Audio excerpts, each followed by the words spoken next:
22. The Lord himself always blush.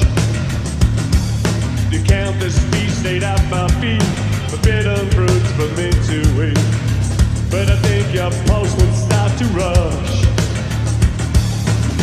Now I'm not looking for absolution, forgiveness for the things I do. But before you come to any conclusion, try walking in my shoes. Try walking in my shoes. You stumble in my footsteps.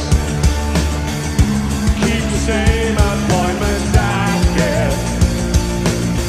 If you try walking in my shoes, if you try walking in my shoes.